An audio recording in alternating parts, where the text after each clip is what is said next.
Yep, looks like the recording has started. So I see most of you are those who have been here before. And so you are familiar with Stephanie, who I'm sure will still reintroduce herself in her first couple slides. I think the first two trainings have been fantastic. And I look forward to this one, which is designing assessments and micro assessments. So with no further ado, I'm going to mute everybody and then we'll turn it over to Stephanie. All right, can you hear me okay? We can hear you fine, thank you. There we go. It muted me after I unmuted myself, George. All right, nice to see everybody again. I'm going to go ahead and start sharing my screen. Hopefully I will share the correct screen. There we go. As George said, this is designing assessments and micro assessments for the online classroom. And I am Stephanie Hosbach, and I have seen some of you before, but for anyone who does not know me, I've been doing this for a little over 10 years. 6 of those have been specifically with Laureate Blackboard. I've been an instructional designer in Laureate Blackboard as well as an administrator, which has given me the opportunity to work with a lot of different universities. Primarily, I worked with Walden, University of Liverpool, University of Miami, and University of St. Augustine, but I never actually had the opportunity to do any instructional design for new schools. So I'm really excited to be working with you guys and to be finally getting a chance to do some instructional design with you. I have given you my links here, my email, my LinkedIn, and that there is a schedule a meeting is my appointment link, which allows you to schedule a meeting with me. If you have any questions, please feel free to use it. I think you will have access to the recording of this, so you don't need to jot those down. You can just check back later. On to the learning objectives. So this is a micro-learning. Micro-learnings are intended to be quick, under 30 minutes, and broad, and I will try to stick to that. A lot of the stuff that we're going to talk about, you could really dive deep into some of it, but for this particular learning, we're just going to stay at the top and look at the forest instead of the trees. So the learning objectives for this, it's to identify questions you can ask yourself to guide your assessment process as you design assessments for online. It's to explain what a micro assessment is and how they're used. I'm sure you're already using them, but it helps to have the language around it. And to describe some techniques for modifying assignments for an online environment specifically. Get that out of the way, there we go. So we'll start with designing assessments and micro assessments. And the first thing we're going to talk about is formative versus summative. So formative assessments are assessments which are designed to monitor student learning and measure how well they are learning throughout the course. Summative assessments are more what you think of as exams. They are designed to measure how much the student has learned and evaluate at the end of a unit or a course. And so in this presentation, we're mostly going to be talking about formative assessments. There's going to be another presentation next week where we talk specifically about summative projects. And as far as tests and exams go, administering tests online could probably be its own, not even a micro learning, that could probably be its own hour-long, 2-hour-long course. But that one tends to be very technology specific because most of the concerns have to do with technology. So this is not going to touch on exams. So some examples of formative assessments. Again, activities and discussions, reflective journals, writing assignments, and micro assessments, which you're probably already doing all of these. Summative is more the end of the unit test, the midterm exams, the final exams, projects, research papers, things that really are high stakes and high value. So in this presentation, in this course, I really tried to be technology agnostic, but I know there are some technology concerns that sometimes there's something you want to do and either the LMS doesn't support it or you don't know how to set it up. So just, as a note, those are very important. They're out of the scope of this particular micro learning, But I will say that there are some tutorials we've put together already. I put some together. George already had some ready on Teams and Blackboard, specifically for New School, that are available in the Faculty Hub. But what we're going to be looking at really when you're designing assessments, and what we're talking about today, is how to design the assessment itself so that it is for the online experience. And you really want to look at how the learning and assessment experience is designed and less about how it is administered. So I have a note on here to focus on the quality of the learning experience and not on the technology used, because it's very easy to get frustrated with technology. But if you go back to the basics and look at the design of the assessment itself, it can really help. So let's just start with some questions to consider as you're designing a new assessment. So the first one you always want to start with is the learning outcome. Sometimes those are given to you, sometimes those are up to you, but you'll want to define those, make sure that they are mapped out and available to the students. You usually have your course level outcomes, and then you have an outcome or 2 or 3 for each unit that maps back to the course level outcome. And what you want to remember is that all of your assignments in a unit should map back to one of those learning outcomes for that unit. And if they don't, you really want to finagle that so that they do, because the whole point is to help the students understand how the assignments and assessments are helping them learn the learning outcomes and accomplish the learning outcomes that have been defined for the course. The next one, what sort of feedback or grading will be most helpful? This is really interesting because a lot of times I think we skip over this. But I mean, formative assessments are all about learning, and feedback and grading are really a super important part of the learning process.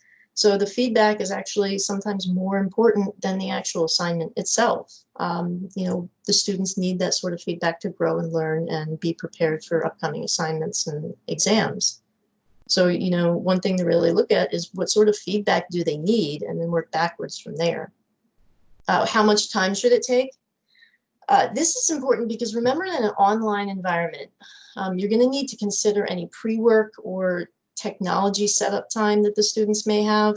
For example, if you have a group project or a group collaboration, students may need additional time to set up a meeting with their group, download and learn any software they agree to use for the project. Maybe they've decided to use Google Meet to meet virtually, and some of the students haven't used it before and want to try it out first.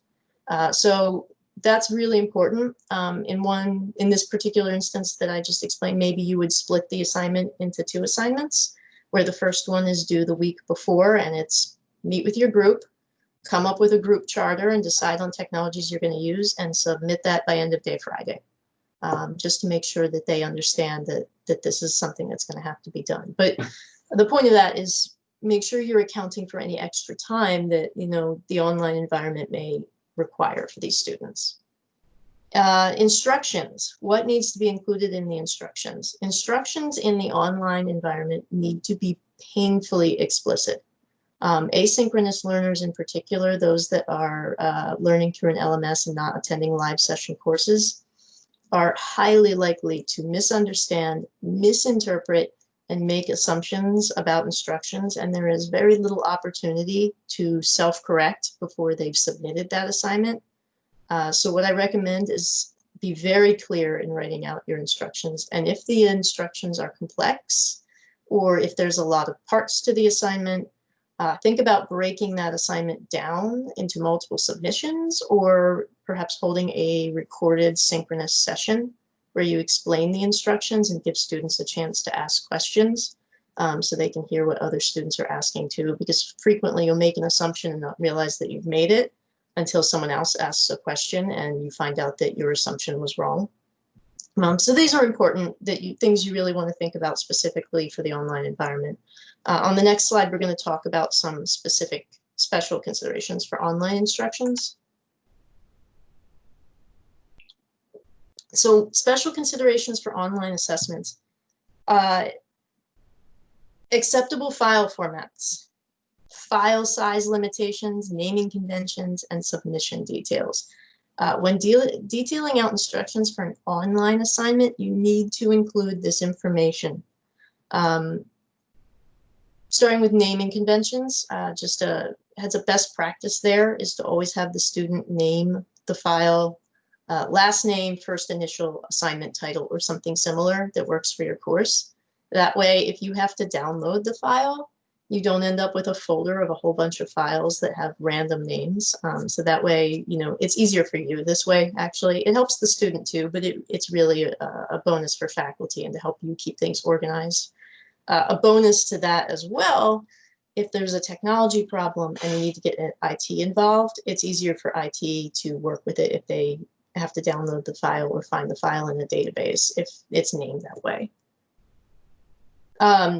Failing to specify this information, I'm going to also talk about file size restrictions, can end in a lot of frustration for students and faculty. For example, you definitely do not want a student spending 45 minutes trying to upload a voice-over PowerPoint to Blackboard, only to find out 45 minutes in when they get an error message that it's too big for the system.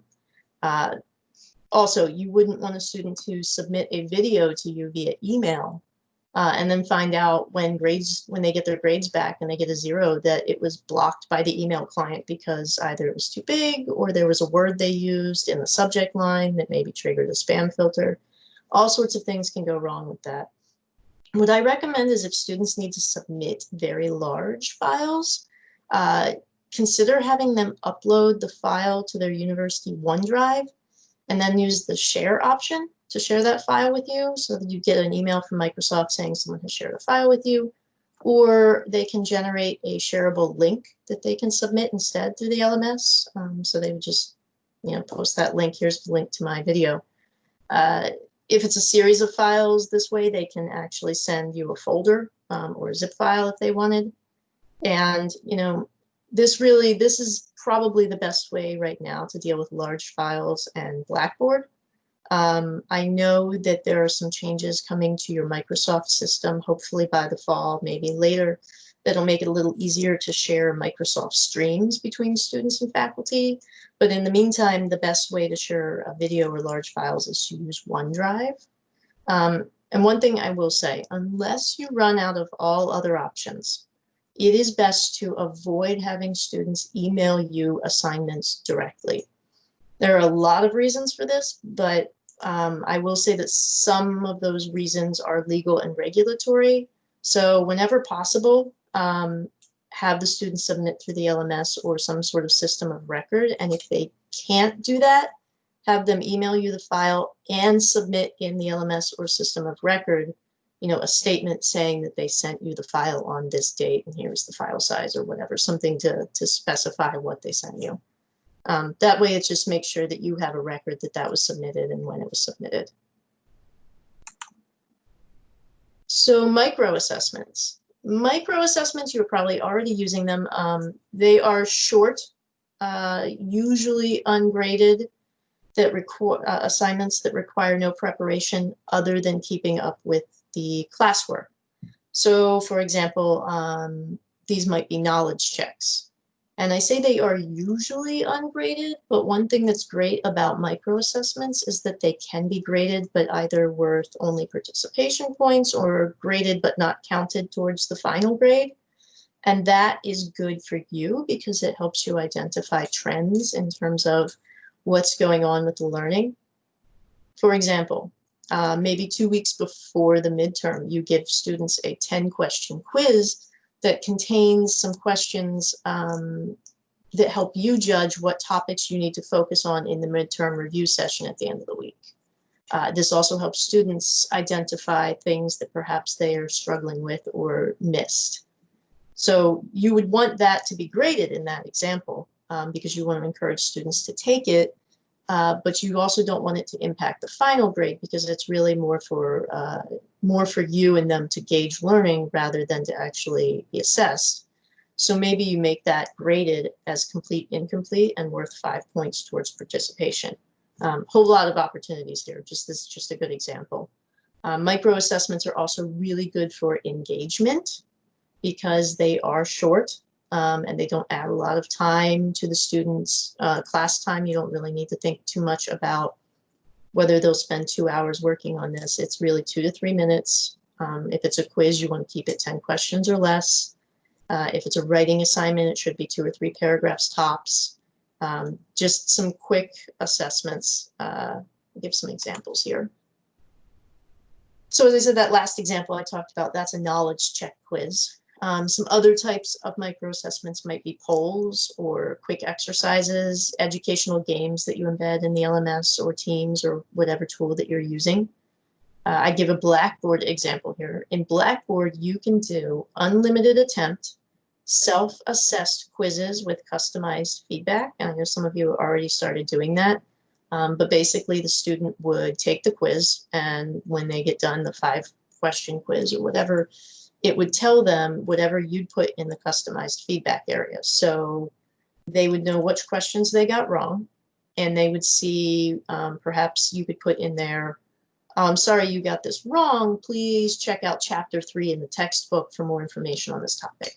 You could direct them back to what they missed or perhaps need some refresh on. I also put in here third-party tool examples. There's some third-party tool examples in the Blackboard course by the same name as this one that you guys are already enrolled in.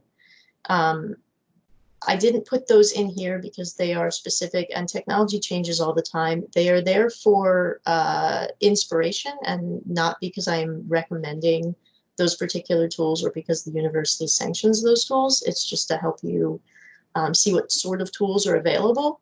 One thing I want to say about using third-party tools, and those are tools that are not specifically handled by the university and given to you, is that first and foremost, always check university and program policies, obviously. But secondly, be really thoughtful about the technologies that you use. And the reason for this is because students are taking a lot of different classes. In some instances, they may even be taking different online classes with different universities. And every tool that you use, every third-party tool that's not part of their normal university setup, is potentially another username and password they have to remember. It's another software or website they have to keep track of and learn to use. Some students may even have privacy concerns about creating accounts on some of these tools. So if you're going to require a tool, which is not one of the ones that's the standard university set, the first thing I would always do is put it in either your syllabus or a syllabus supplement and let students know well in advance at the beginning of the class that you're going to be using these tools so that they have a chance to download them, go to the website, sign up, take a look at the tools and let you know if they have any concerns well in advance. So that would just be my recommendation there, a little note about third-party tools.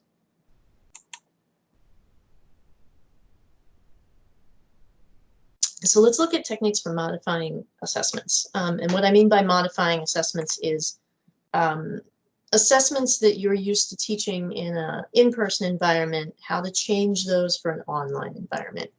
A lot of times, this is actually a lot of what, as an instructional designer, I do. I end up working with a lot of faculty who are taking their course online or have been hired to write an online course. And part of that as an instructional designer is helping them rethink the assessments, which before were in person and a lot of times involve discussions or activities in class and now need to be asynchronous, done in an online LMS. So there's no formula. There's no if this, then that. There's no easy magic way to do it. What I have on the next set of slides is basically a few techniques you can use for rethinking the assignment. They're basically reminders to step away from any attachments you have to the assignment itself, because maybe it's one of your favorite ones to use, and come at the whole problem from a completely different angle. I have a note here, be student-centric. Think about what will best serve the student and their learning experience. And I put the, go back to those questions we talked about a few slides ago for designing new assessments. What is the learning outcome? What sort of feedback do they need? How much time should they put into it? And what do the instructions need to say? Some other things to look at. So of course, focus on the outcome. Always, always, always focus on the outcome. I know I drilled this in, but it's really important. You know, also think about what other skills or knowledge the student needs to acquire. Sometimes that's critical thinking, constructive criticism, things like that that they, you know, need to be using for this assignment, but are not necessarily mapped back to a learning outcome, but, you know, things that are part of their program and course. You will most likely need to change the instructions for any assignment that you are moving online. And some notes, we've already talked about this a bit, but some notes here about when an assignment is complex or requires a lot of different parts, you may need to take some extra steps to ensure that the instructions are clear. You want to be clear and precise. Some suggestions are record a video, maybe of you giving the instructions or doing a demonstration if a demonstration is needed for the assignment. You can use a digital whiteboard. There's a lot of tools out there. I know some programs are already using Miro to sort of, you know, as you're doing this presentation or recorded demonstration, use a digital whiteboard if you're used to writing things down. You can offer a Q&A session. So again, that example before, if it's really complex, maybe you give students the assignment and then have a recorded synchronous Teams meeting where they can come in and ask questions so that they make sure that they fully understand what's going on. The other thing, if you can't do a virtual Q&A session, maybe consider adding a frequently asked questions document, checklist, or rubric. We don't specifically talk about rubrics in this course, but rubrics are essentially just a great way for students to understand ahead of time what the requirements are going to be and what an exemplary assignment would look like and how they're being assessed. So I encourage you to look into those on your own if you have the ability to do so. Another thing you can do is focus on the feedback. Again, feedback is just such an important part of the learning process. So look at how the assignment is graded. You know, do you need to change how the assignment is graded now that it's moving online? Probably, not necessarily. You know, what feedback does the student need in order to gain something from this assignment? What is it that they're supposed to get out of it? Are they, you know, learning a skill? Are they learning information? Are they building on something that's going to help them with a later assignment? And then think about, is there another way to assess the student so that they can still get this feedback? Like maybe that feedback could be administered from a completely different angle, in some other way from another assignment. It's useful to think about it that way. Change the deliverable or offer multiple assignment options. So this is really useful for hybrid courses. And hybrid courses are those in which a student may be participating. Some students may be live on campus, in person, and one or more students is perhaps participating virtually or asynchronously for a number of different reasons. So that's really helpful to offer multiple assignment options. So this could also be an opportunity to take advantage of the fact that students in different locations may have access to different materials or information. The classic example here is museums. If you had an assignment which involved a trip to a museum and then the whole class has a discussion afterwards or does a short assignment of some sort afterwards, you could modify that assignment so that students can choose to go to a museum of their choice nearby, and then all students come back together in either a live classroom virtual session or maybe in an online discussion board and talk about their experiences and complete some sort of assignment there. Another example might be one where students participate in a live virtual classroom session, and one student or an assistant and the instructor is perhaps performing an activity or doing a demonstration on video, while other students in the chat are giving instructions or completing a checklist that you've assigned them ahead of time, taking notes on what they are seeing, anything like that. Lots of different ways to modify the assignments then so that students can choose to participate in a number of different ways. When using multiple options, just be sure they all map back to the same outcome. You want to be really careful about that. Students are allowed to have different experiences, learning experiences, but they still need to be picking up and retaining the same concepts. And those learning outcomes, they need to show that they are still accomplishing the same learning outcomes, even if they are doing it in different ways. I think I covered everything on this slide. Oh yeah, just some examples of different deliverables. You know, can a student submit a video instead, watch a video and participate in a discussion, interview a professional, and or have that person fill out a survey. Another great thing about say museums or things like that is you can have students reach out to qualified professionals or experts in their area and ask if they can send them a email survey to complete an assignment or something similar. So a lot of different options there. Use a virtual language. So this one I put in here. I was a little hesitant to put it in here, but I do think it has some value. I say use it with caution though. Some LMSs and tools, for example, Teams, allow for the use of emoticons and icons and what's called animated GIFs. And sometimes you can use those as a way of replacing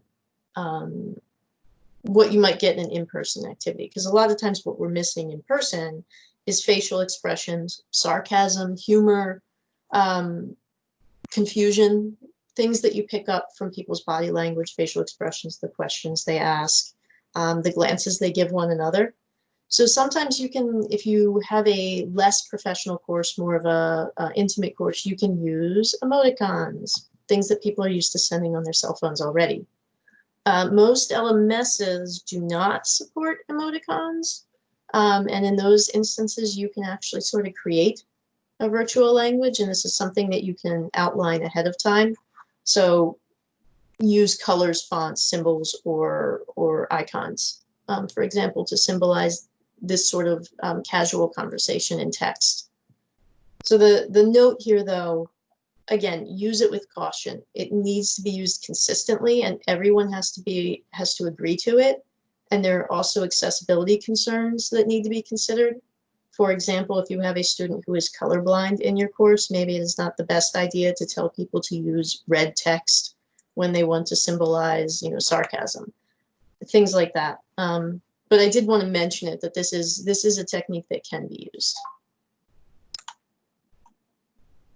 And when all else fails, sometimes an assignment simply just isn't going to work asynchronously. You're not going to be able to make it virtual, and that's okay. Some assignments really are best in person, and watering them down to make them online makes them less of a good assignment.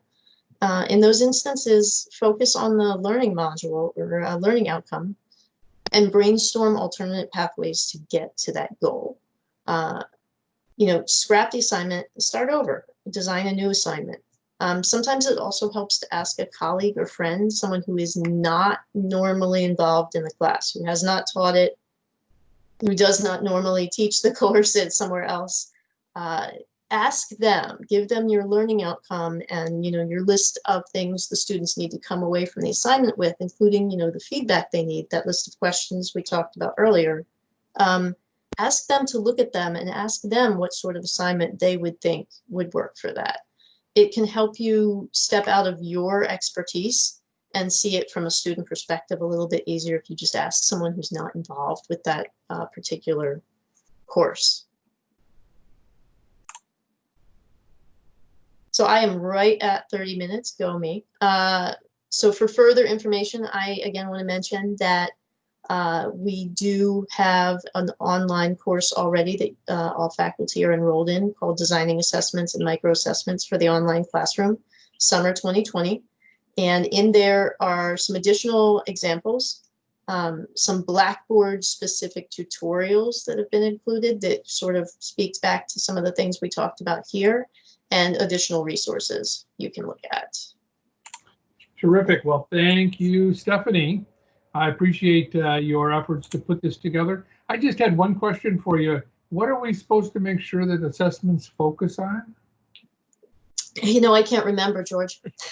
I think it's in like 6 slides. But yes, those learning outcomes are really just so important. Oh, so important for the students to know them. It's interesting. We need to teach the content that helps students reach those learning outcomes, but we also need to teach the learning outcomes so they have an understanding of this is why we're teaching them what we're teaching them. Exactly. And so really, really good. I'm going to curate the question and answer thing by the way that we've done it in the past, which is I'm going to use both the chat and the raised hands. And right now I see we have one hand that is raised, and that'd be Dennis. Put your question forth, please. Thank you, George. Just a question about a virtual field trip and just having a lot of thinking about designing the assessment for that. So Stephanie's brought out a lot of good ideas. When you mentioned the museum project, what kind of assessment was done for that? What was the preferred assessment for that? So students will tend to select the one that appears to them to take up the least time. That is what they're going to do. I have seen it done. We've done it a number of different ways where you can visit a museum or location or statue, or depends on the topic, right? But one great example, I'm trying to think of something that you guys don't do, so I don't expose how little I know about your particular topics. But for example, I can tell you the Baltimore Museum of Art here in Baltimore has an entire wing of miniatures, so tiny little dioramas and little rooms. And what's really great about that, I've seen it used in courses on furniture design. So, you could, for example, have an alternate go to, I'm thinking about Chicago Museum of Art. If you're in Chicago, they have furniture there. They have an entire wing of furniture. Or maybe you could go to the Baltimore Museum of Art and take a look at their miniatures and things like that, and see how they've put their rooms together. So just, be creative about it and give students the opportunity. And I think one thing that's really great about using alternate assignments like this is that if you open it up to all students, it helps those students who are participating virtually not feel like they're getting some sort of second-class experience. Terrific. Okay. Thank you. Thank you.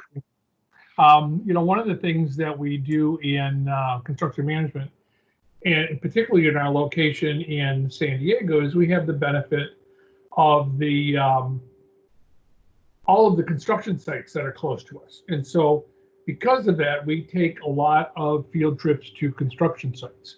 One of the things that I've found is unless I lay out exactly why we're going to the construction site, it's really just a cool factor thing of not being in the classroom. And yes, going to a construction site allows students to see lots of things that we're talking about, but it's really important when you're doing a physical construction site visit that you lay out what is the purpose of this visit. If we're going to do a virtual construction site visit, and there's a lot of content on Engineering News-Record and other things of buildings under construction and in phases, that you could send your students on a virtual site tour, but you want to focus them on, are we looking at the forming mechanisms? Are we looking at how exterior skin attaches to structure? What are the real things we're looking at? And I remember when we were 15th and Imperial, which was Father Joe's project that Roll Construction was building, is because it was a 15-story, it gave us the ability to see rough framing, finishes, exterior attachment, and still concrete pouring going on. So all of those elements were things we need to do, but you still need to focus the students on what is the purpose. What? No, wrong. What was that word you used over and over, Stephanie? What is the outcome we're trying to teach you with this? And therefore, how do we make sure that you're looking for that so you will reach that outcome? So do we have any other questions? Any other hands? I don't see any up. Well, I'll add, while we're waiting to see if anyone has any other questions, I'll add an example there to the example you just gave, George. for construction management. I immediately thought a great thing that you could use as well, depending again on the outcome, is have students reach out if perhaps there's a construction project going on in their local area that they are very interested in. And maybe they cannot visit that on their own, but they could reach out to the company doing the project and see if there is someone there who they could interview or ask questions of. I think that's really important. In fact, Sharner is still on the line, so let's make sure we give her a chance to talk about, because one of the courses she teaches in the master's program has that assignment, because the students are all virtual there, to find a construction site and interview a project superintendent or somebody from that site and bring that information back.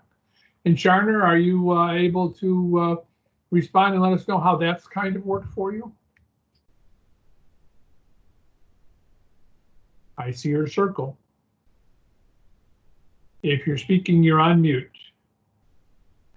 Must be having microphone issues, George. That's right. That Bluetooth stuff just doesn't work in the park down the block.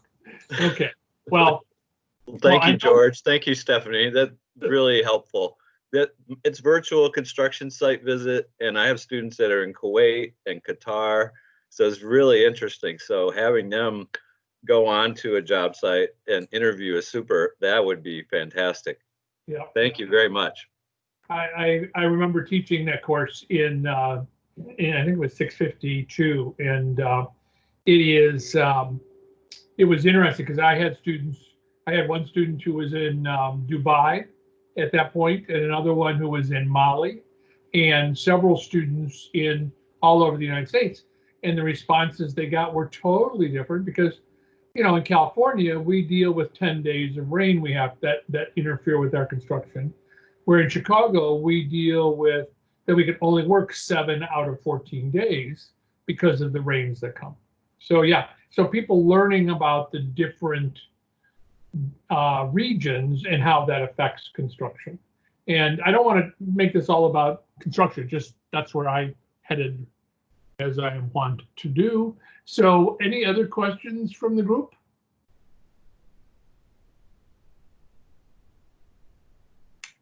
I don't see any, so we don't need to extend beyond the time that we've taken. And I want to tell you all how much I appreciate you participating in this series of faculty development. We will be doing this same training tomorrow evening at 6 o'clock. So if you know somebody who missed this and you want to make sure that they get a chance to see it, make sure you send out a note to them and remind them that they've got that invite. Also, there is the module in Blackboard. It's the 3rd module, and you should take that. It's got more resources available to you, as well as a little quiz at the end that helps us make sure that everybody's going through that. Andre, I see you've come off mic. Yeah, just wanted to say thanks, George, and thanks, Stephanie. These are terrific stuff. This is very good. Thank you. Good to hear it. Yeah. Especially the modules. Thank The you. Blackboard modules are very helpful. Well, Hey, George. Yeah. George, that- you mentioned that the training tomorrow is at 6. Is it 6 Oh. or 5? that'd be 6 in Mountain Time. No, Oh, it's got it. actually 5 Oh. o'clock. Sorry, I forgot to convert. Yeah, that's okay. Okay, I'm in San Diego. I just stepped in it, as we say. So got it. okay. That's all right. Thank you all. Denise, were you able? I'm I in. saw that Elena said you had a problem getting in. I did. I had to completely reboot. I have a time with Teams every so often. It throws me a curveball, but I'm winning All right, terrific, so far.